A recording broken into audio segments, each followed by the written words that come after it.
commencer un peu avec Isaac. Donc nous continuons sur notre thème, notre enseignement sur l'appel de Dieu.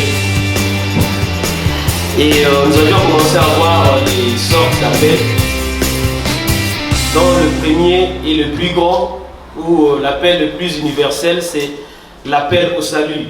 Et cet appel au salut concerne l'humanité tout entière. Dieu, comme nous avons vu dans la Bible, il appelle tous les hommes à être sauvés. Il est dit dans Timothée que la volonté de Dieu est que tous les hommes soient sauvés et qu'ils parviennent à la connaissance de la vérité. Alors, qu'est-ce qui fait que certaines personnes ne sont pas sauvées? C'est leur refus par rapport à cet appel de Dieu. Parce que comme nous l'avons vu, que lorsque Dieu nous appelle et que nous répondons favorablement à l'appel de Dieu, ce que Dieu avait prévu pour nous s'accomplit. C'est Dieu a prédestiné tout le monde à être sauvé. Mais il ne peut pas sauver tout le monde par force. Donc c'est à chacun d'accepter la voie du salut afin après expérimenter ces saluts. Alors, et aujourd'hui nous allons parler un peu sur l'appel au ministère. Donc, nous passons à une deuxième hiérarchie de l'appel, c'est l'appel au ministère. Mais avant ce faire, nous devons comprendre d'abord que, comme on avait dit que l'appel, ça s'est fait dans le temps, mais avant le temps, il y a la préconnaissance et la prédestination. Même pour sauver l'humanité, Dieu avait déjà prédestiné Jésus, ou il avait déjà prédestiné l'agneau. Puisque si nous lisons dans 1 Pierre, chapitre 1, verset 18 à 20, écoutez ce que la Bible dit. Dans 1 Pierre, chapitre 1, verset 18 à 20,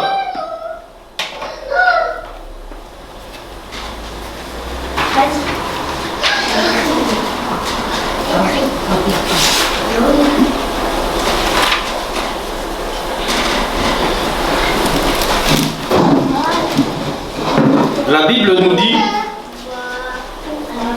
vous savez que ce n'est pas par des choses périssables, par de l'argent ou de l'or, que vous avez été rachetés de la vaine manière de vivre que vous aviez hérité de vos pères, mais par le sang précieux de Christ, comme un agneau sans défaut et sans tache, prédestiné avant la fondation du monde.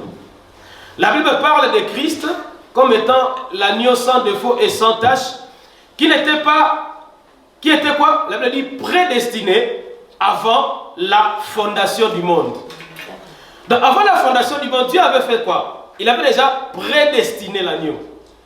Au cas où l'homme va commettre le péché, j'ai déjà préparé le sacrifice pour l'expiation de ses péchés. La croix de Golgotha a été juste l'accomplissement de ce qui était prédestiné. Mais la Bible dit que l'agneau était immolé avant la fondation du monde. Avant que Dieu ne crée le ciel et la terre, Christ avait déjà été immolé. Ça veut dire que Dieu avait déjà fait une provision.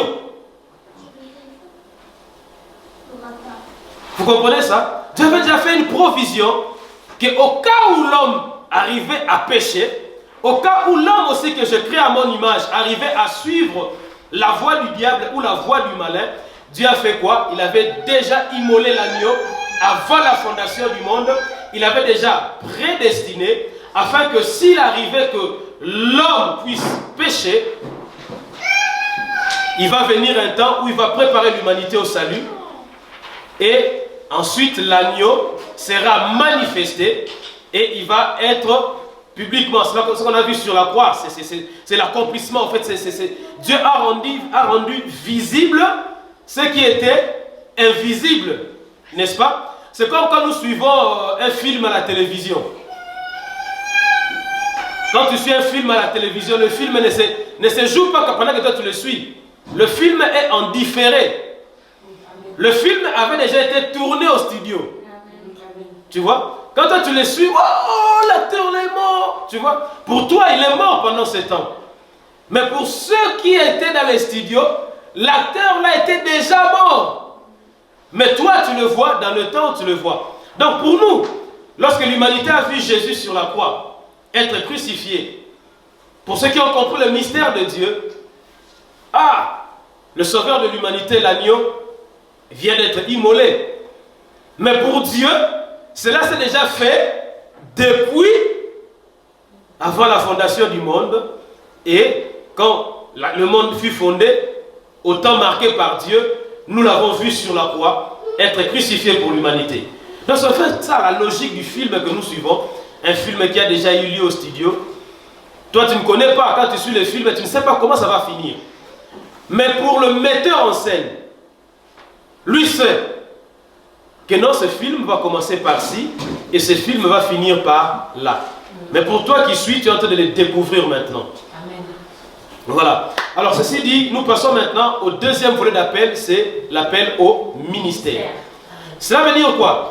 Dieu appelle tout le monde au salut. Il y a de ceux qui répondent à cet appel au salut, il y a d'autres qui disent non. Et quand on a répondu à l'appel au salut, on fait quoi? Nous entrons dans l'église. Quand on parle de l'église, nous ne parlons pas de l'assemblée comme nous sommes ici, mais nous parlons de l'église universelle qui est le corps de Christ. Amen.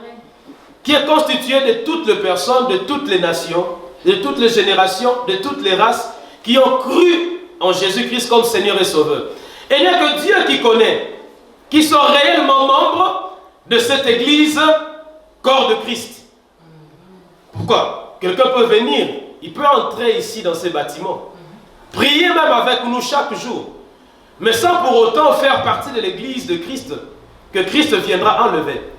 Pourquoi? Pour qu'on fasse partie de cette église, il faut que l'on ait accepté Jésus-Christ comme Seigneur et Sauveur, que l'on ait accepté le sacrifice de la croix, que l'on ait accepté de donner à Jésus-Christ sa vie.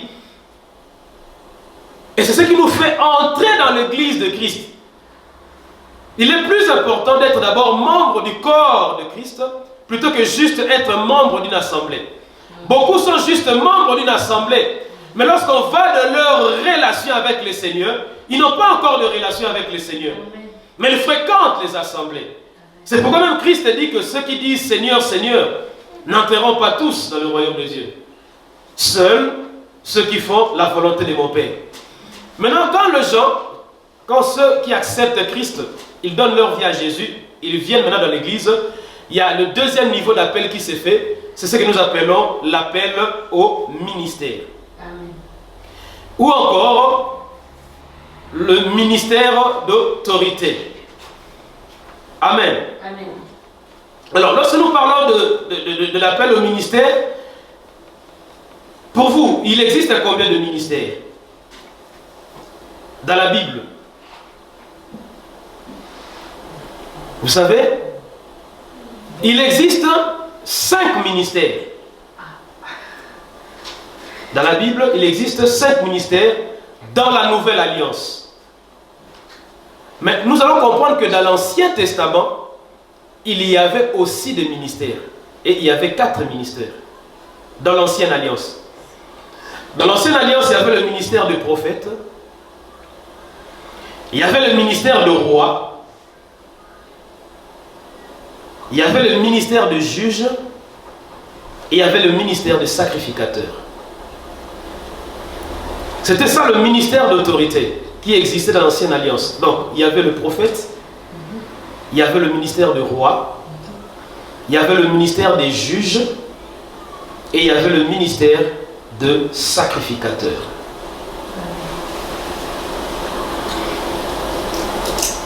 Mais dans le Nouveau Testament, nous avons 5 ministères. Lequel? Il y a le ministère d'apôtre, le ministère de prophète, le ministère d'évangéliste, le ministère de pasteur et le ministère de docteur ou encore d'enseignant. Vous avez noté pour la Nouvelle Alliance 5 ministères: l'apôtre, prophète, évangéliste, pasteur, puis docteur. 5 ministères. Je vais vous l'expliquer. un peu, bon, c'est vrai que ce n'est pas l'enseignement sur le ministère, c'est plus sur l'appel, mais je vais quand même un peu essayer de briefer. Mais on va voir cela dans Éphésiens, chapitre 4, versets 7 à 14. Éphésiens, chapitre 4, versets 7 à 14. Éphésiens, chapitre 4, versets 7 à 14. Éphésiens 4, versets 7 à 14.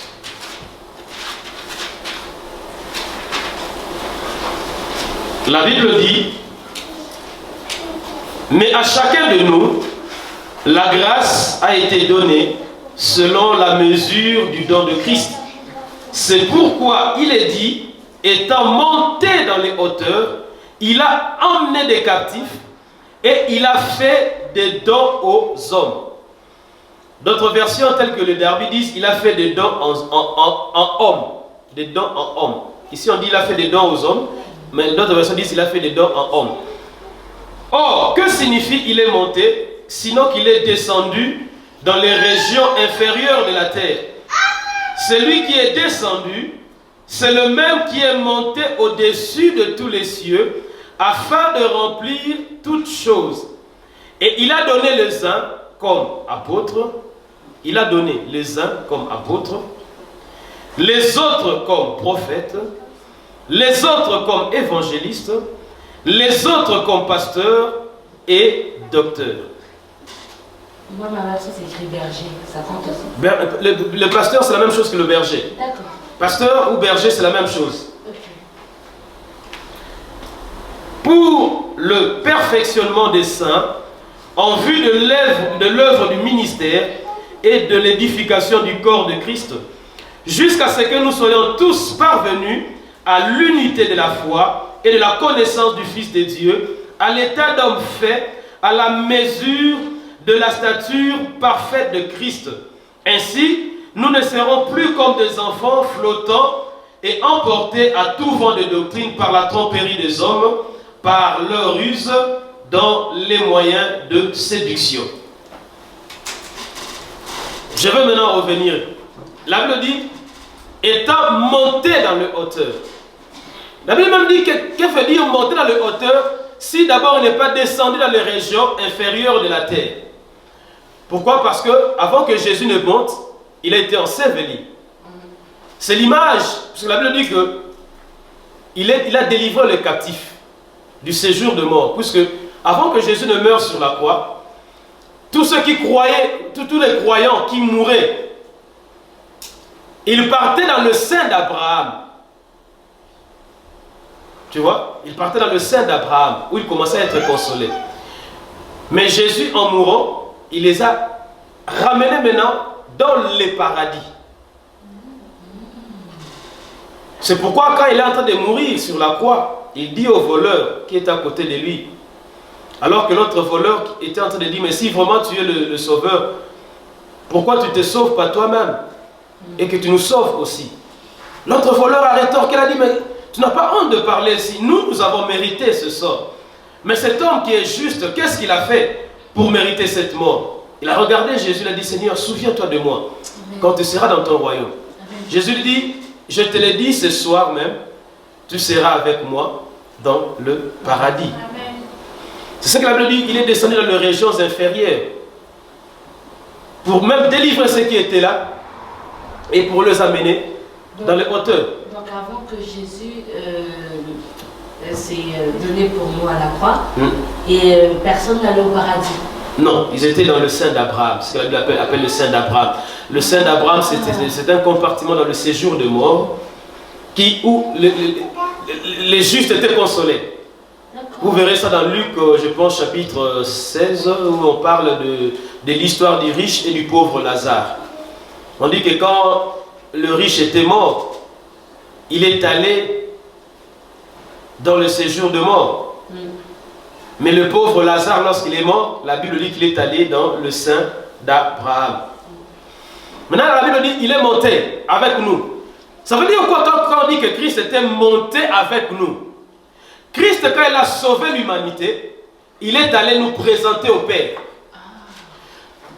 C'est ce qu'on appelle, c'est pourquoi Jésus, puisqu'on dit qu'il est Dieu, Jésus en tant que Dieu, il est notre Père, n'est-ce pas?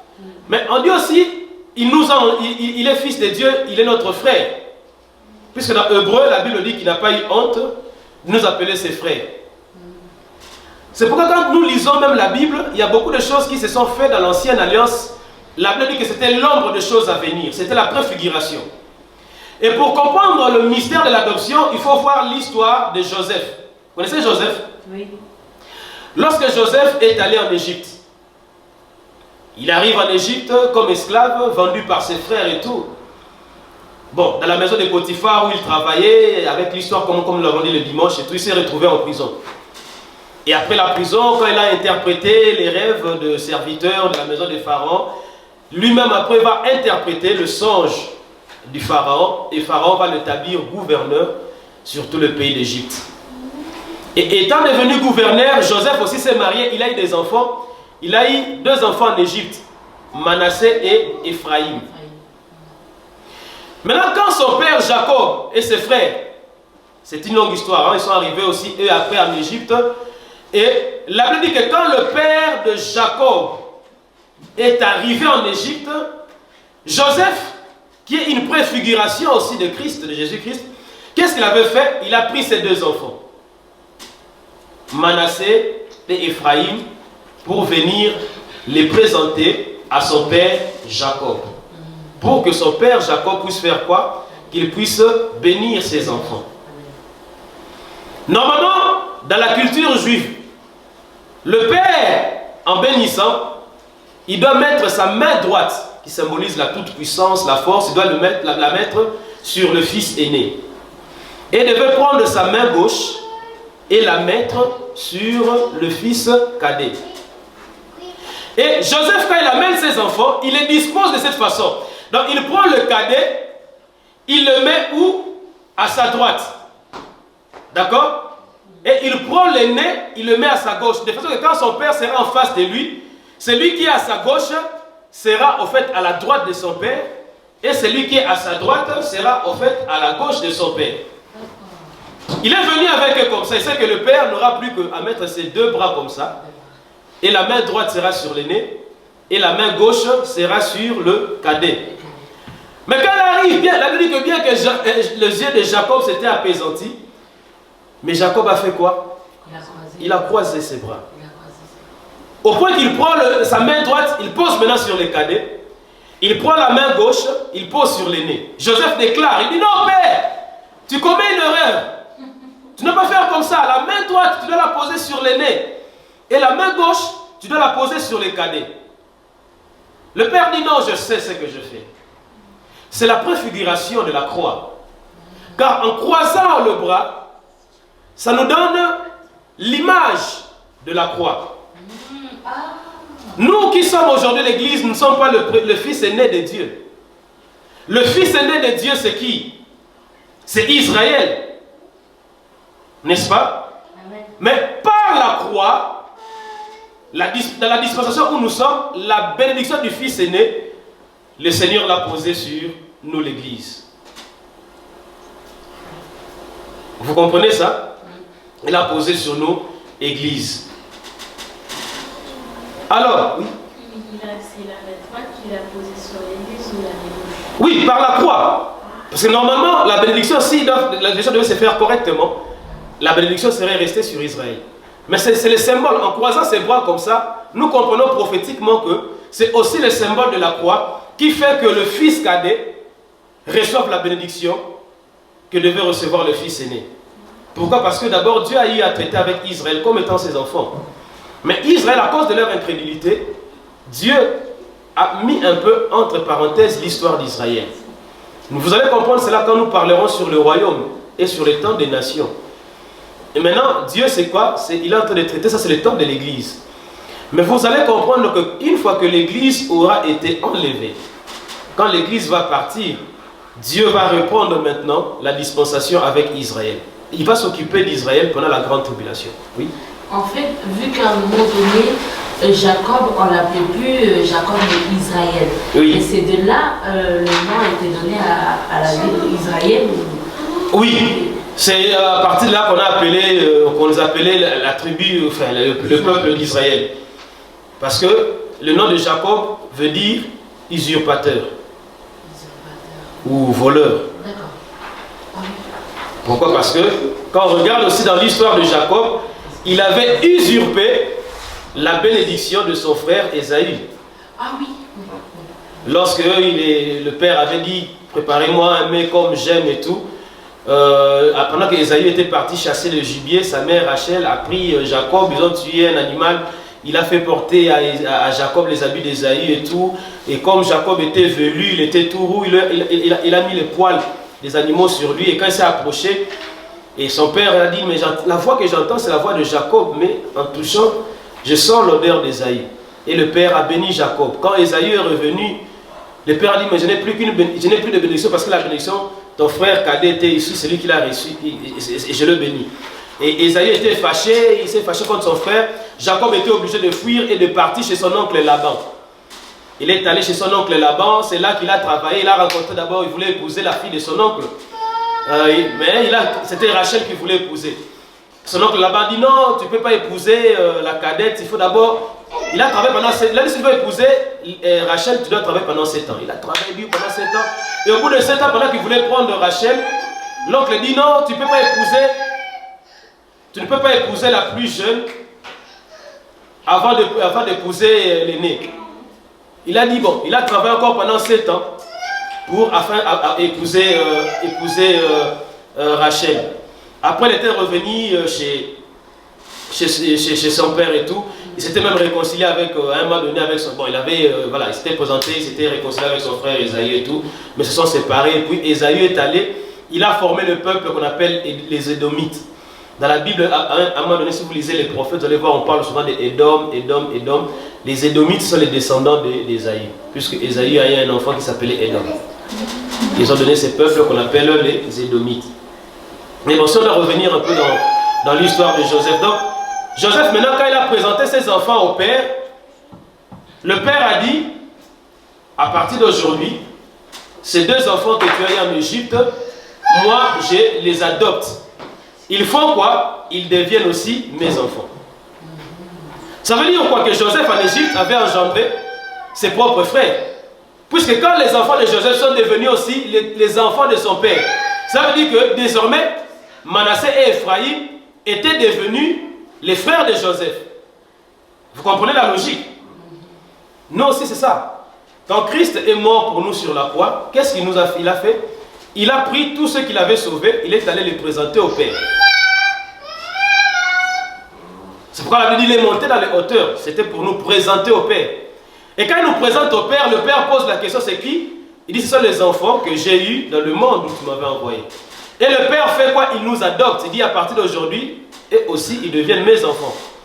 C'est pourquoi Jésus, quand il nous apprend à prier, il dit quand vous priez, nous disons notre Père qui est aux cieux. C'est-à-dire son Père à lui et aussi le nôtre. C'est ça le mystère de l'adoption. C'est pourquoi Hébreu dit qu'il n'a pas eu honte de nous appeler ses frères. Donc il nous a présenté. Il a présenté tous les rachetés, tous les membres de l'église. Mais maintenant la Bible dit que parmi ces rachetés, parce qu'on dit étant monté dans les hauteurs, il a amené des captifs et il a fait des dons en homme. C'est-à-dire parmi ces captifs-là, il y a des gens que Dieu prend, qu'il transforme, il transforme ces gens comme étant des dons et il les donne maintenant comme étant des dons à l'église. C'est pourquoi la différence entre le don spirituel et le ministère, dans le don spirituel, le don spirituel c'est quelqu'un qui a un don. Il a, c'est le verbe avoir. Mais le ministère, ce n'est pas que quelqu'un a le don de pasteur, mais il est lui-même le don. C'est-à-dire que Dieu fait de la personne un don. Vous avez compris? Je dis quoi? Si tu as le don, par exemple le don de prophétie, tu y as le don. D'accord? Mais si quelqu'un est dans le ministère, apôtre, pasteur, évangéliste, docteur, prophète, cette personne est un don. Lui-même c'est un don. Ce n'est pas qu'il a le don de pasteur. Non, on n'a pas le don de pasteur. On est pasteur. Donc, c'est-à-dire, toi, le pasteur, tu es un don que Dieu donne à l'église. Dieu prend parmi ceux qu'il a rachetés. Il prend des personnes que lui-même choisit. Il fait d'eux des dons. Il les donne maintenant à l'église comme des dons. Les dons spirituels, c'est un don que Dieu donne à une personne pour l'édification de l'église. Mais le ministère, Dieu prend la personne, il fait de la personne un don. C'est pourquoi je dis que le ministère, c'est le verbe être. Le don spirituel, c'est le verbe avoir. On a un don, mais on est un ministère. Tu vois? Donc ça veut dire que parmi ceux que Dieu sauve, il va maintenant appeler quelques-uns pour faire des dons. Vous voyez? Cela veut dire quoi? Je donne un exemple pour comprendre mieux. Si par exemple, on te nommé ministre d'État, d'accord? C'est-à-dire que tu es ministre.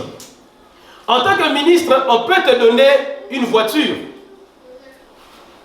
pour utiliser pendant l'exercice de ministère. Mais ce n'est pas la voiture qui fait de toi un ministre. Le ministre, c'est ce que tu es. Même quand tu es dans la plage, tu es ministre. C'est comme Macron, même quand il va en vacances, il est ministre. Il peut ne pas utiliser la voiture de la présidence. Mais il est président de la République. Donc, en lui, il est. C'est pareil. C'est-à-dire que quand tu as le ministère, tu es dans le ministère, ce n'est pas que, c'est-à-dire que même si tu es pasteur, ce n'est pas seulement pasteur quand tu es dans l'église. Tu n'es pas seulement prophète quand tu es dans l'église. Là où tu es ça, tu es ça. Tandis qu'un don de prophétie, par exemple, ça s'exerce pendant peut-être, voilà, quand Dieu le permet, il y a un don de prophétie qui s'exerce et puis ça s'arrête là. Ah, c'est pas la même chose. C'est pas quand tu pars à la maison que tu deviens, non. Tu as exercé un don de prophétie. Mais quand tu es prophète, même chez toi à la maison, tu es prophète. C'est pourquoi, je vais un peu expliquer sur le ministère. Ne confondons pas, parce qu'aujourd'hui tout le monde, quand quelqu'un exerce le don de prophétie, il s'appelle prophète. Non. On peut avoir le don de prophétie, mais ça ne veut pas dire que forcément on est prophète. Et être prophète n'est pas le fait de venir, ah, Dieu me montre ceci, Dieu me montre... Ça c'est un don de prophétie. Mais être prophète, comme je vais un peu expliquer sur le ministère, c'est plus que ça. Le prophète, dans sa prédication, il donne la direction à l'église. Il explique à l'église le temps. Ça peut s'accompagner de messages prophétiques ou du don de prophétie, qui est un don que Dieu peut donner à tout le monde. Mais le ministère de prophète, c'est plus que ça. C'est plus que, voilà. Le prophète, c'est un prédicateur, mais qui donne la direction à l'église par rapport au temps. C'est un peu ça la nuance entre avoir un don spirituel et être dans le ministère. Parce que les dons spirituels, il y en a 9. Les dons spirituels, il y a 9 dons spirituels. Mais le ministère, il y a 5 ministères. Donc, l'appel au ministère vient après l'appel au salut.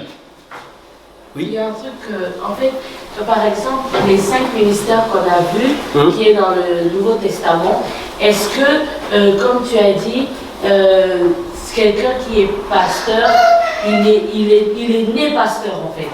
C'est pas la même chose qu'une personne qui a les dons de prophétie, les dons de parole, de connaissance ou de quelque chose. Donc du coup, les 5 choses qui font partie du ministère, il y a des gens que Dieu a mandatés dans le monde à partir des 5 choses qu'on vient de dire. Oui, comme on a parlé sur la prédestination, Dieu les a prédestinés. D'accord. Que celui-ci, je vais l'appeler au salut. S'il répond au salut, je vais faire de lui pasteur, ou je vais faire de lui apôtre. Si la personne ne répond pas à l'appel au salut, et encore qu'il peut-être elle refuse aussi l'appel de Dieu, c'est là que ça ne s'accomplit pas dans sa vie. Tu vois? Ils ont été prédestinés pour ça, mais ils doivent aussi répondre à cet appel-là. Tu vois? Donc, je disais, l'appel au salut concerne toute l'humanité tout entière. Il y a certains qui répondent, d'autres non. Alors, ceux qui répondent à l'appel au salut entrent dans l'église corps de Christ, ils deviennent disciples du Seigneur. Alors parmi ceux-là, Dieu prend certains selon sa souveraineté et fait des dons. On remarque quand même Jésus avait 72 disciples. 72. Oui, les disciples. 12 c'était des apôtres. Parmi les 72, il a choisi 12 pour faire d'eux des apôtres, parce qu'apôtre veut dire envoyé. C'est écrit dans la Bible? Oui. Regardons dans Luc.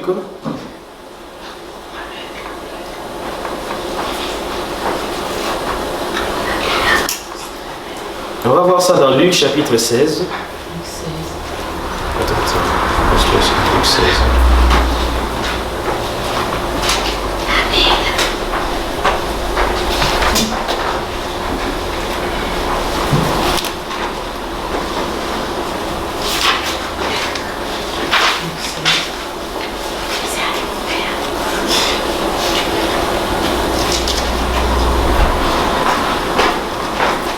Non, c'est pardon, Luc 10. Luc chapitre 10.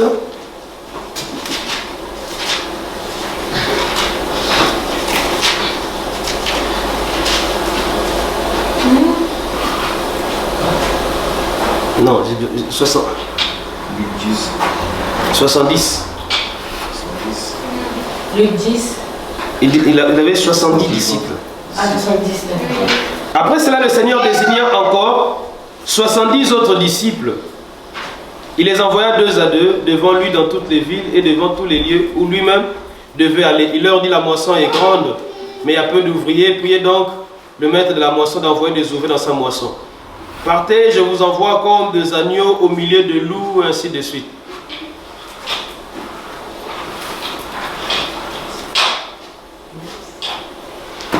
Donc, mais parmi ceux-là, il y a 12 qui étaient choisis pour être des apôtres. Nous sommes tous disciples du Seigneur. Mais il y a de ces personnes que Dieu prend, il fait des dons. Comme on nous a expliqué dans Éphésiens. Alors, je disais, il y a des dons de l'esprit que Dieu peut accorder selon sa volonté à toute personne qui a cru en son nom. Mais le ministère, c'est la personne elle-même qui devient un don. Donc, le don spirituel, on l'a, mais le ministère, on l'est. Le don spirituel, c'est le verbe avoir, tandis que le ministère, c'est le verbe être. C'est pourquoi on peut expérimenter un don spirituel, mais cela n'est pas forcément le ministère. Un don spirituel s'exerce à certains moments donnés, tandis que le ministère, il est permanent. Vous comprenez? Le ministère, il est permanent. La Bible dit, il a donné les uns dans sa souveraineté. C'est pourquoi le ministère, c'est pas que moi je vois le ministère des prophètes, là c'est bon. Je deviens, moi je pense que c'est ça, moi je vais aller là-bas. Non, c'est pas une option que toi tu choisis. Il a fait des uns. Il a fait des uns. Il les a pris, il les a fait, il les a créés comme ça. Les uns comme apôtres. Alors, les 5 ministères dont nous parlons, pour bien les comprendre, on peut le symboliser par les doigts de la main. L'apôtre, c'est qui? Un apôtre, c'est un pionnier de l'évangile. C'est quelqu'un qui apporte le réveil. Que souvent, et ce sont des apôtres, souvent dans leur ministère, ils implantent des églises. Il implante une église, ici, il implante, par exemple, Paul. Il a implanté l'église de Corinthe, il a implanté l'église d'Antioche, il a implanté l'église il a implanté des églises. Là où il n'y a pas le réveil, un apôtre, quand il vient, le réveil vient. Et c'est un ministère qui est tellement complexe que les 4 autres ministères se manifestent beaucoup chez un apôtre. Chez un apôtre, vous allez voir une dimension pastorale, vous allez voir une dimension prophétique, vous allez voir une dimension d'enseignant, vous allez voir une dimension d'évangéliste. Et le ministère d'apôtre, nous le symbolisons, il est symbolisé par ces doigts ici. Et quand vous regardez parmi tous les doigts qui peuvent toucher tous les 4 autres doigts, c'est les doigts ici. Lui, il ne peut pas toucher les doigts ici. C'est les doigts ici qui peuvent toucher tous les 4 doigts. C'est peut-être le ministère d'apôtre. Il touche un peu tous les autres ministères. C'est quelqu'un qui amène le réveil, qui implante des églises. D'accord? Vous avez compris? Le deuxième ministère, c'est le ministère de prophète. Le prophète, il est là pour donner la direction à l'église. Et même si tu veux montrer à quelqu'un le chemin où se trouve Neto, c'est par là. C'est le doigt ici qu'on utilise pour montrer la direction. En fait, c'est le doigt ici qui symbolise le prophète. Il montre la direction. L'évangéliste, c'est le gagneur d'âme. C'est lui qui va pour évangéliser, pour apporter l'évangile. Il a cette passion-là des âmes en lui. D'amener les âmes au Seigneur. Il va plus loin. C'est pourquoi le doigt ici il est le plus long. C'est le doigt qui symbolise l'évangéliste. L'évangéliste, c'est lui qui jette le filet pour attraper les poissons et les amener dans la barque. La barque, c'est l'église, afin que le pasteur puisse prendre soin d'eux. C'est comme dans la parabole du bon samaritain. Un homme qui descendait, il est venu de Jéricho, il descendait. Non, un homme qui descendait vers Jéricho, il est venu de Jérusalem, il descendait à Jéricho. Et en cours de route, les bandits l'ont attrapé, ils l'ont frappé, ainsi de suite. La Bible dit qu'il y avait un lévite qui passait, il est passé outre. Il y avait un sacrificateur aussi qui est passé outre. Mais il y avait un samaritain, bien qu'il ne s'attendait pas avec le juif, mais quand le samaritain est arrivé, il a pris cet homme, il a donné le premier traitement, il a appliqué de l'huile, du vin sur lui. Ensuite, il a fait quoi? Il l'a amené à l'hôtellerie, il a dit prenez soin de lui. C'est ça le rôle de l'évangéliste. Il prend les âmes, il les évangéliste et il les confie à la direction du pasteur pour que le pasteur puisse le suivre après, ainsi de suite. D'accord? Le pasteur, comme on l'a dit, c'est le berger, c'est lui qui prend soin des brebis. Il est là, c'est lui qui gère l'église, qui écoute les brebis, qui prend soin d'eux, de les exhorter, de prier pour eux, de les réconforter quand ils sont découragés. Tu vois? Et il est un peu comme marié à l'église, attaché à l'assemblée locale. Et nous voyons que le doigt ici, c'est le doigt qui symbolise le pasteur, c'est le doigt où on met l'alliance, la bague de mariage. Et le dernier ministère, c'est le ministère des docteurs ou de l'enseignant. L'enseignant, c'est lui qui est là pour faire asseoir les vérités fondamentales, pour enseigner l'église. On appelle aussi les docteurs. Là où il y a une mauvaise interprétation, une mauvaise compréhension de l'écriture, l'église a besoin des docteurs pour... Ce sont des gens à qui Dieu a donné une compréhension assez profonde des écritures. Et il est symbolisé par ses doigts. Quand l'oreille chatouille un peu, c'est ces doigts que tu utilises pour nettoyer un peu l'oreille. Oui, Zan? C'est le cas des anciens aussi, non? Être docteur. Non, les anciens, c'est pas ça. On va parler sur les anciens, mais les anciens, c'est... Quelqu'un peut aspirer. Dans l'église, quelqu'un peut... La Bible, si quelqu'un aspire à la charge de d'évêque ou à la charge d'ancien. C'est-à-dire quelqu'un peut dans l'église peut dire, moi je veux devenir ancien. Si tu remplis les critères, tu peux devenir ancien. La Bible dit qu'il faut que l'ancien ne soit ni à donner au vin, mari d'une seule femme, qu'il ait un bon témoignage de ceux du dedans, de ceux de dehors, qu'il ne soit ni colérique, qu'il exerce, qu'il soit quelqu'un qui éduque ses enfants dans la foi et qu'il soit hospitalier. C'est-à-dire que quand quelqu'un remplit ces critères-là, il peut aspirer, il peut dire moi je veux devenir ancien dans l'église. Nous regardons s'il remplit les critères et devient ancien. Mais ce n'est pas ça avec les dons du ministère. Le don du ministère, c'est Dieu qui fait de toi. Tu vois? C'est pas que moi je veux devenir pasteur. Non, c'est Dieu qui fait de toi pasteur. C'est Dieu qui fait de toi apôtre. C'est Dieu qui fait de quelqu'un évangéliste. C'est pourquoi je dis que les dons spirituels, on l'a. Quand on voit, si on veut voir un peu la nuance, la différence entre les dons spirituels et l'appel au ministère. On va lire les dons spirituels dans 1 Corinthiens chapitre 12, versets 4 à 11. Puisque nous avons combien de dons spirituels? 9. Et combien de ministères? 5. Les dons spirituels, il y en a 9, mais qu'on divise en 3 catégories. 3 catégories, et chaque catégorie a 3 dons. La première catégorie, nous avons les dons d'inspiration. Les dons d'inspiration. Parmi les dons d'inspiration, nous avons le don de parler en langue. Il y a le don d'interprétation des langues. Et il y a le don de prophétie. Première catégorie, les dons d'inspiration. Dans les dons d'inspiration, il y a le don de parler en langue. Il y a le don d'interpréter les langues. Et il y a le don de Non, pas de prophétie. Excusez-moi. Il y a le don de discernement des esprits. Non. Parler en langue, interprétation des langues et prophétie. Les 3 dons d'inspiration. Ensuite, il y a le don de révélation. Dans le don de révélation, nous avons le don de parole de connaissance. Il y a le don de parole de sagesse. Et il y a le don de discernement des esprits. Parole de connaissance, parole de sagesse et le discernement des esprits. Et la 3e catégorie, ce sont les dons de puissance.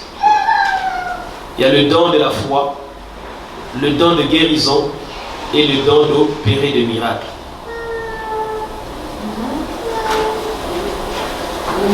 « 1 Corinthiens chapitre 12, 4 à 11. 1 Corinthiens chapitre 12, versets 4 à 11. 1 Corinthiens 12, verset 4 à 11, ça veut dire, il y a diversité de dons, mais le même esprit. Diversité de ministères, mais le même Seigneur. Diversité d'opérations, mais le même Dieu qui opère tout en tous.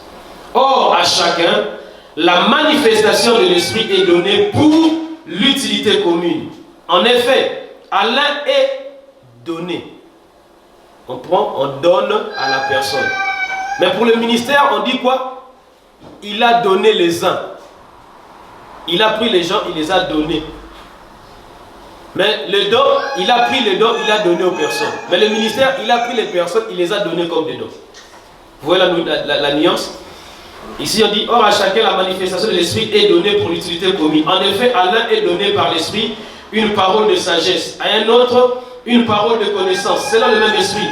À un autre la foi, par le même esprit. À un autre le don de guérison, par le même esprit. À un autre le don d'opérer des miracles. À un autre la prophétie. À un autre le discernement des esprits. À un autre la diversité des langues. À un autre l'interprétation de langues. Un seul et même esprit opère toutes ces choses, les distribuant à chacun en particulier comme il veut. À l'un est donné par l'esprit le don de ceci, le don de cela. Mais Éphésiens 4, 7 à 14, la Bible dit, il a fait des uns. C'est-à-dire que quand tu as l'appel au ministère d'autorité, tu es toi-même un don. Et Éphésiens, parlant de don, la Bible dit qu'il est donné par l'esprit. Parlant du ministère d'autorité, la Bible dit il a fait d'eux. Il n'a pas donné le ministère à celui-ci, il a fait de celui-ci ministre dans la pastorat, ministre dans la prophétie, ministre, ainsi de suite. Donc, il a pris la personne pour la faire devenir.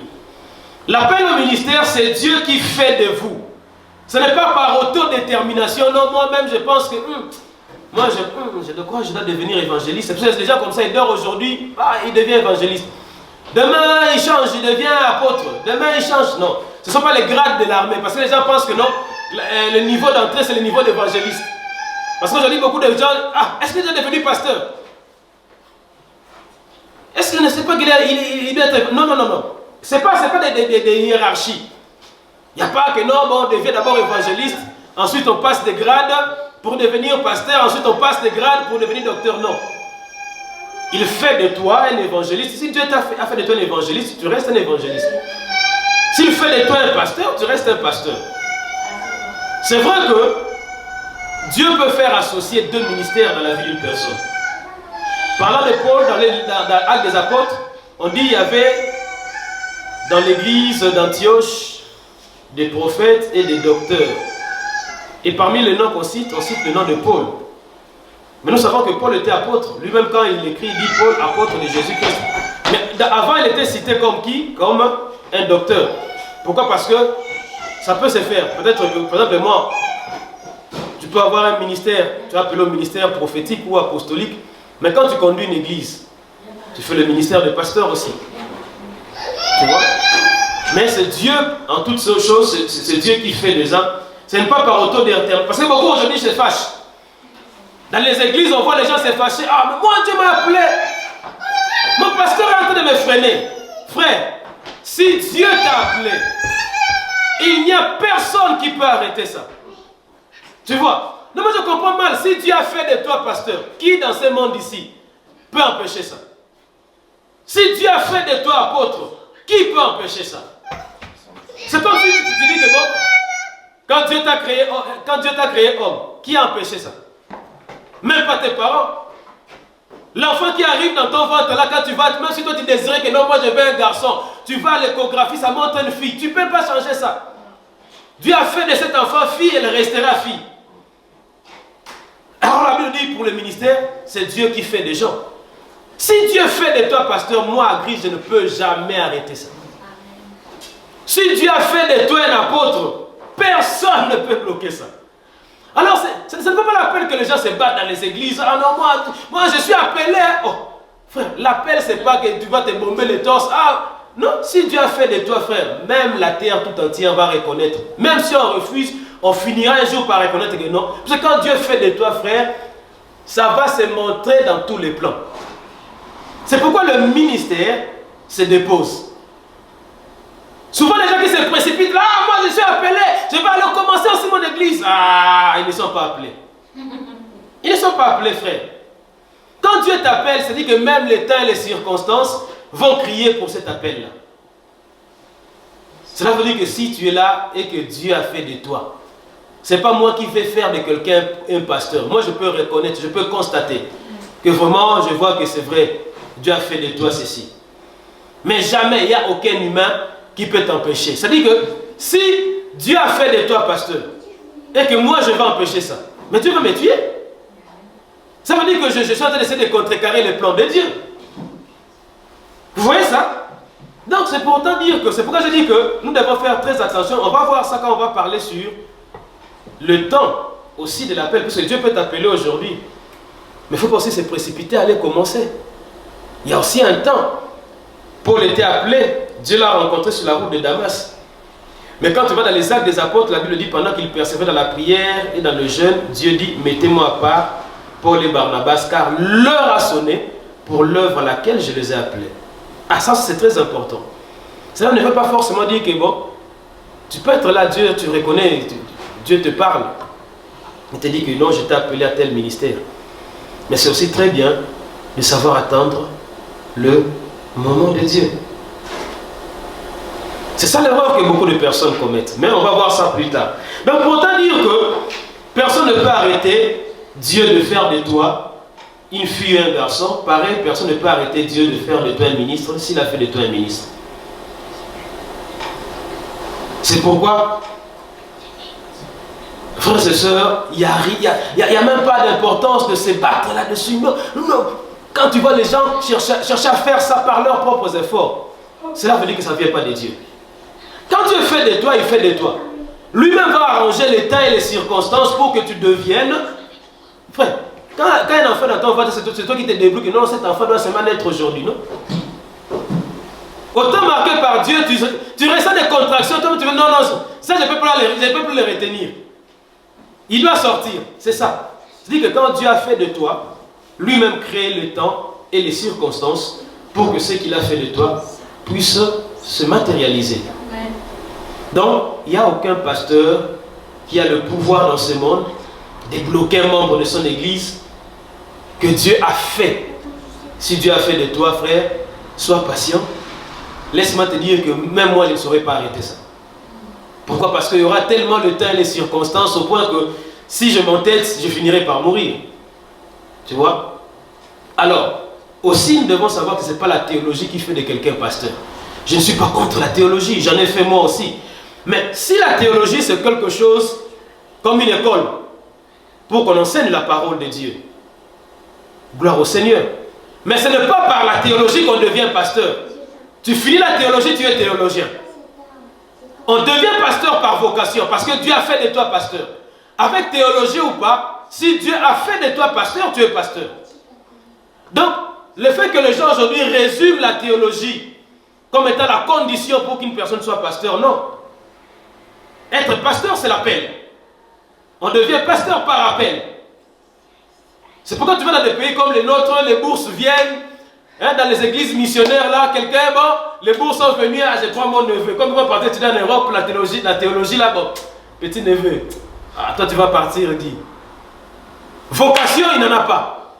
Il part, il finit la théologie et quand il revient, ce sont des crimes. Il y a même d'autres théologies qui ne sont pas conformes à la Bible. Les catholiques ont leur théologie. Les kimbangistes, les musulmans, ils ont aussi leur théologie. Ce n'est pas toute théologie qui est fondée sur la Bible. Donc la théologie ne peut pas faire de quelqu'un un pasteur. La théologie peut équiper. Quelqu'un qui est appelé au ministère pastoral, ça peut l'équiper. Dans la théologie, tu apprends l'hébreu, tu apprends le grec, tu apprends l'histoire de la Bible, tu apprends l'homilétique, comment prêcher, comment te tenir devant les gens. On t'enseigne sur l'éthique pastorale ou sur la morale pastorale. Mais si laisse-moi te dire que quand quelqu'un n'a pas été appelé à ça, c'est pourquoi tu vois qu'il y a certaines personnes, quand tu le regardes comme ça, tu sens que celui-ci est en train de forcer les choses. Il n'est pas appelé à ça. Parce que quand Dieu appelle au ministère, il te donne même un message. On va voir cela, comment identifier la voix de Dieu. Comment Dieu appelle. Ces différents appels, comment tu peux les identifier. Quand Dieu appelle, il te donne même un message. Et il va témoigner cela chez plusieurs personnes. Quand il a appelé Paul, il a apparu à Paul. Mais les gens qui étaient là, ils n'entendaient pas ce que Paul entendait. Mais après, Dieu est allé parler à qui? À Ananias. Que va loin de cette personne car je l'ai choisi. Quand Dieu appelle vraiment dans un appel au ministère, Dieu confirme cela chez beaucoup de personnes. C'est pourquoi c'est très important. On peut être appelé à ça. Mais il faut aussi comprendre qu'il y a le temps où je dois réellement commencer ma mission. Moïse était appelé à délivrer Israël. Mais tant que le temps de la mission n'avait pas encore sonné, il est allé taper un Égyptien là-bas. L'Égyptien même mort, il l'a enterré. Là, quand la nouvelle était connue, Moïse a fait quoi? Il a fui. Pourquoi? Mais il était destiné à ça, à sauver ce peuple. Mais il a fait avant le temps. Quand on l'a tendu seulement Moïse, paf, il a fui au désert. Mais quand le temps de Dieu a sonné, et que Dieu dit, va te présenter devant Pharaon. Frère, Moïse est venu, quand il se présente comme ça, même les magiciens de Pharaon commencent à trembler. Pourquoi? C'était le temps de l'appel. C'est pourquoi beaucoup de gens vont commencer avant le temps de leur appel. Et ils rencontrent beaucoup d'échecs. Quand Dieu a appelé Paul, la Bible dit que Paul était allé en Arabie. Il a fait 14 ans en Arabie. Est-ce qu'on a déjà vu l'épître de Paul aux Arabes? Ça n'existe pas. Ça veut dire quoi? Que Paul n'avait pas implanté des églises en Arabie. Mais pendant qu'ils étaient dans l'église, il était dans son église, dans son assemblée.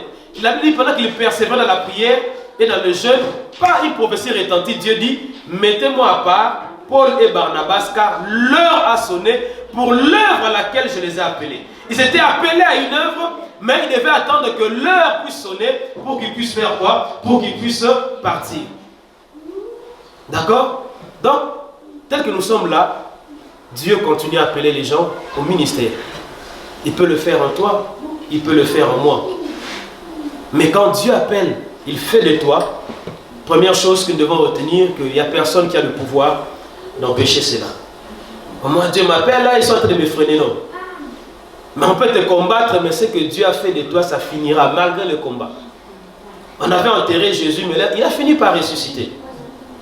Donc il n'y a personne qui peut enterrer ce qui est de Dieu. Ce que Dieu fait en toi, personne ne peut l'enterrer. D'accord? On va revenir un peu plus en profondeur. Donc, par le ministère, nous devons comprendre qu'il en existe 5 ministères et il y a 9 dons spirituels qui existent. Alors, il y a aussi l'appel au service. C'est tout service que l'on peut exercer dans l'assemblée et en dehors de l'assemblée locale.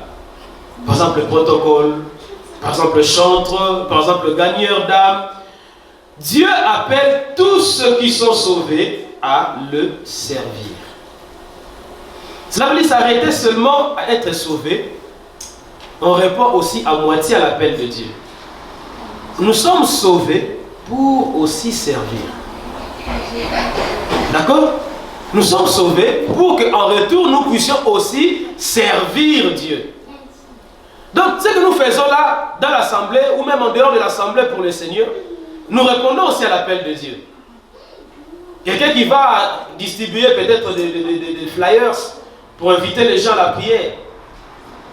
Et dans l'appel au service, il y a un appel, il y a un service qui concerne tout chrétien.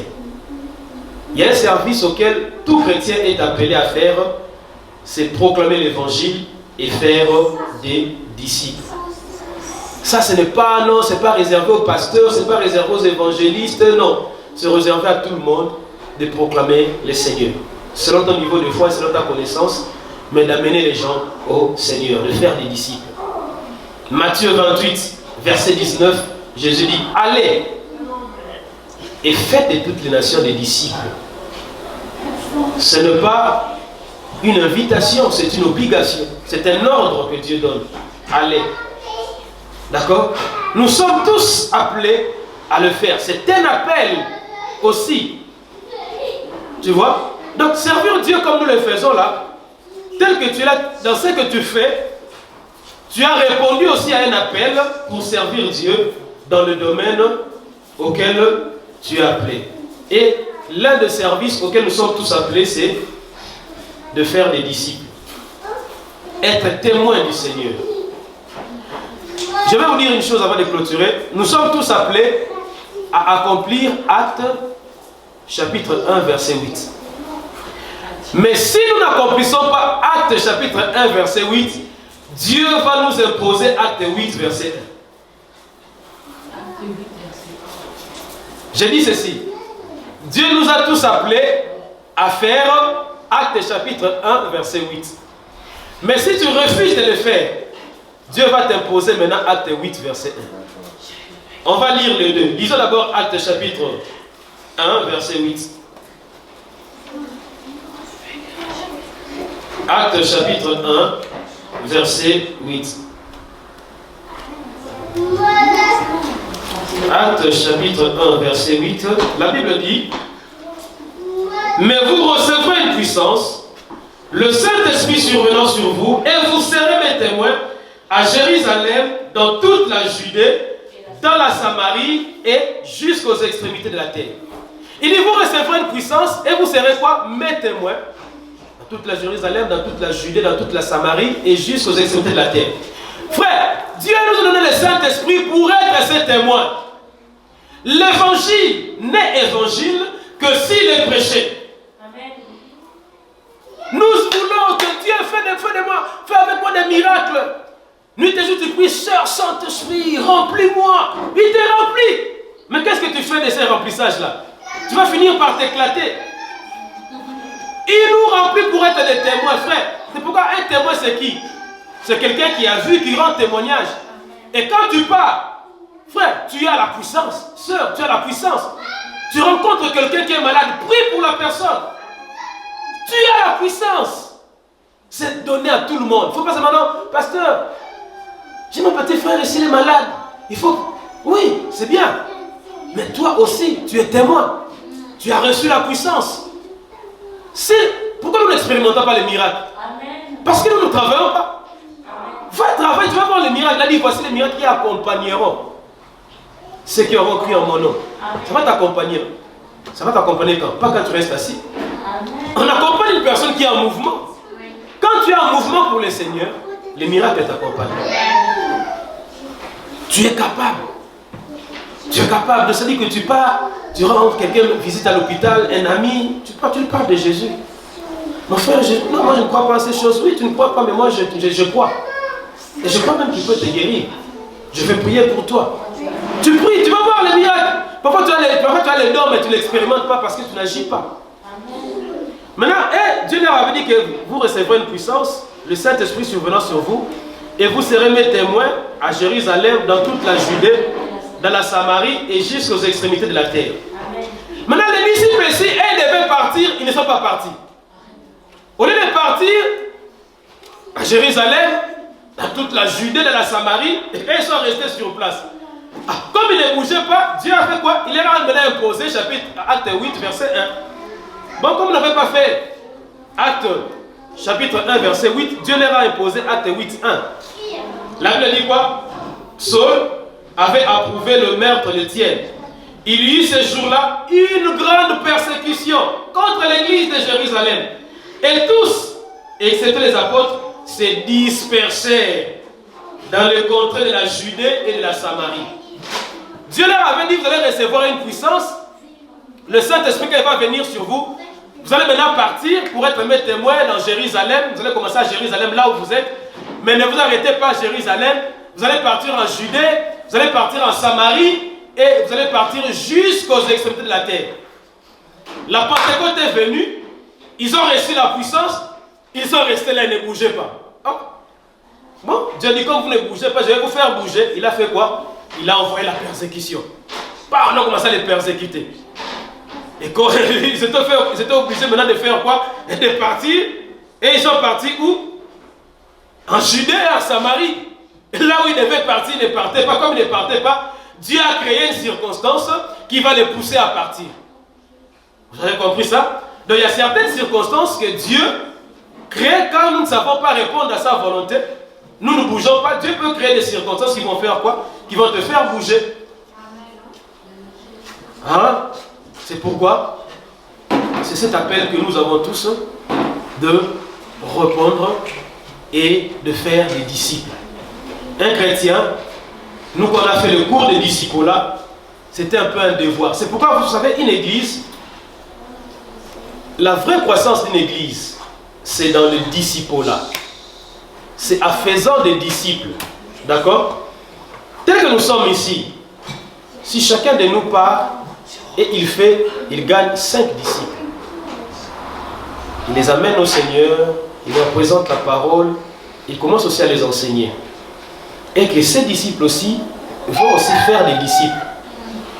L'église va bien grandir avec une courbe exponentielle. Plutôt que si nous sommes une église, on vient, on fait une campagne d'évangélisation. On gagne 50 personnes. Mais qui ne sont pas assis, qui ne sont pas affermis, qui n'ont pas la connaissance. Pourquoi tu vois aujourd'hui, tu as gagné quelqu'un dans le Seigneur, ou quelqu'un est venu dans le Seigneur, demain après-demain, il devient témoin de Jéhovah. Pourquoi? On n'a pas enseigné. Il a dit, et enseignez-leur à observer tout ce que je vous ai prescrit. C'est pourquoi la vraie courbe exponentielle d'une église, c'est quand il y a la notion de disciple-là. Faites l'école des disciples. Le mot disciple vient du latin discipulus, qui veut dire élève. Nous sommes tous disciples du Seigneur, nous sommes tous les élèves, nous apprenons du Seigneur. Mais le Seigneur a fait des disciples pour que nous aussi nous puissions faire des disciples. Que nous aussi nous puissions gagner des âmes. Que nous aussi nous puissions parler à Jésus, aux gens de Jésus, et que les gens viennent aussi à Jésus. C'est pourquoi dans la foi chrétienne, il ne faut pas dire que tu grandis ou tu as des jours dans la foi, mais tu n'as jamais amené quelqu'un au Seigneur. Non, c'est donner ça comme étant des autres. En tout cas, c'est moi ici. Je prie, Seigneur, donne-moi le Fils qu'une seule âme. La Bible dit que celui qui amènerait un pécheur à la repentance, à la conversion, la Bible dit qu'il couvrira une multitude de fautes. C'est très important. Parfois nous nous disons, qu'est-ce que je peux faire pour Dieu? Parlons aux gens de Jésus. Évangélisons. Même s'ils ne viennent pas quand tu fais ta part. Dieu seul sait. Écoute, tout ce que nous disons aux gens, c'est comme une sémence que nous mettons dans leur cœur.